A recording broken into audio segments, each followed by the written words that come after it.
बुद्ध भारत में पैदा हुए, बुद्ध ने अपना आंदोलन भारत से शुरू किया और लेकिन बुद्धिज्म भारत से क्या हो गया, समाप्त हो। लेकिन बुद्ध के जो अवशेष हैं, बुद्ध के जीवन से संबंधित जो अवशेष हैं, जो साक्ष्य हैं, वो पूरे भारतवर्ष में कश्मीर से कन्याकुमारी तक पाए जाते हैं।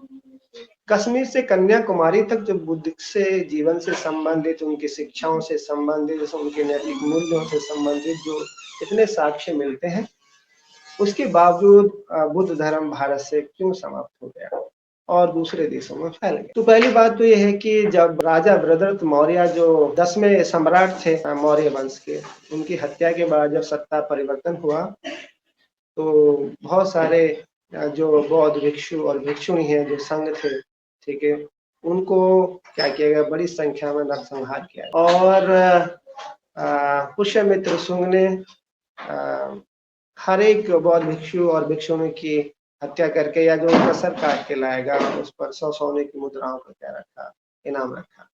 इसमें बहुत सारे इतिहासकार हैं जिन्होंने इस पे काम किया है, चाहे वो रोमिला थापर हो या एस.आर. शर्मा हो या और दूसरे बहुत सारे इतिहासकार हैं, उन्होंने सबने इन बातों का। तो ऐसी स्थिति में बताते हैं कि बहुत सारे जो भिक्षु और भिक्षुणी थे या जो जागरूक लोग थे, जो बुद्धत्व को प्राप्त लोग थे, वो बहुत सारे लोग जो सक्षम थे वो इस दोस्त को छोड़कर दूसरे देशों में चले और दूसरे देशों में जाकर, जिन देशों का मैंने जिक्र किया है, उन्होंने बुद्ध की शिक्षाओं का वहां प्रचार प्रसार करना शुरू किया।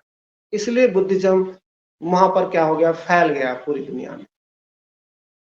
लेकिन भारत से क्या हुआ, विलुप्त हुआ। इसके बारे में भी बहुत सारे इतिहास में इतिहासकारों के बीच में, जो इंटेलेक्चुअल्स हैं, उनके बीच में क्या है ना, चर्चाएं, और बाबा साहब अम्बेडकर ने भी बहुत विस्तार से इसका जिक्र किया है अपने ग्रंथों में।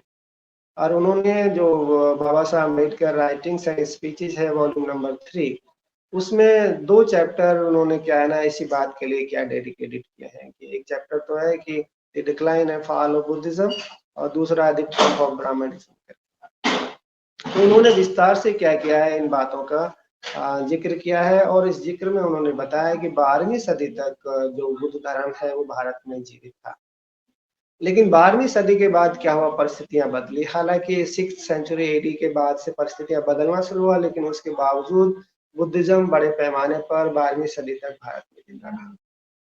चाहे वो कश्मीर है, चाहे वो तिब्बत है, चाहे बंगाल का इलाका है, चाहे वो उत्तर भारत है, लेकिन उसमें वो जीवित था। लेकिन 12वीं सदी के बाद से एक नई परिस्थिति पैदा हुई, जिसके बाद बुद्धिज्म भारत से क्या है ना पूरी तरह विलुप्त। और उस विलुप्त होने में उन्होंने जिक्र किया है कि जो मुस्लिम आक्रमण है, जो अरब कंट्री से, सेंट्रल एशिया से होने शुरू हुए, तो इस्लाम का प्रभाव भी यहाँ दिखाई देने लगा। और दूसरी तरफ जो ब्राह्मणिज्म है, ब्राह्मणिज्म भी इधर जीवित था, वहां पर वो अच्छी खासी जो ना उसका प्रभाव था। तो बाबा साहब अम्बेडकर कहते हैं कि जो बुद्धिज्म है, बुद्धिज्म ये जो ट्रायंगल है, बुद्धिज्म, इस्लाम और हिंदुइज्म का या ब्राह्मणिज्म का, उसके बीच में जो फाइट है, जो कॉन्फ्लिक्ट है, उसमें ब्राह्मणिज्म जीत गया और उधर इस्लाम का प्रचार प्रसार हुआ और बुद्धिज्म क्या हुआ, विलुप्त हो गया। और उसके विलुप्त होने की उन्होंने 2 वजह बताई हैं। पहला तो वजह यह है कि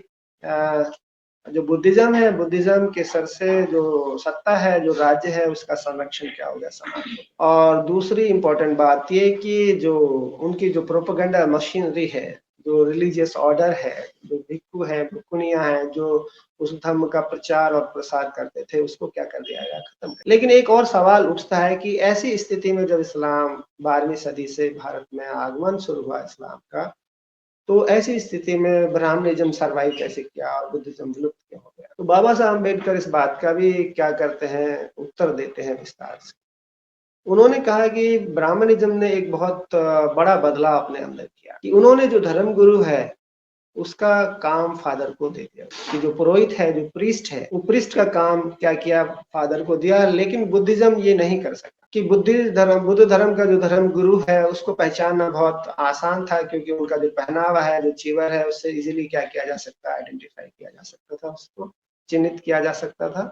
लेकिन फादर को जो वो दिया गया ब्राह्मणिज्म में, ये अधिकार किसको दे दिया गया, जो उपनयन संस्कार का अधिकार है वो फादर को, पिता को दे दिया गया। अब पिता को क्या ना आइडेंटिफाई करना बहुत आसान आसान नहीं था, इसलिए वो ब्राह्मणिज्म अंदर अंदर अंदर अंदर चलता रहा और वो सरवाइव कर गया और बुद्धिज्म क्या हो गया, भारत से जो ना विलुप्त हो गया।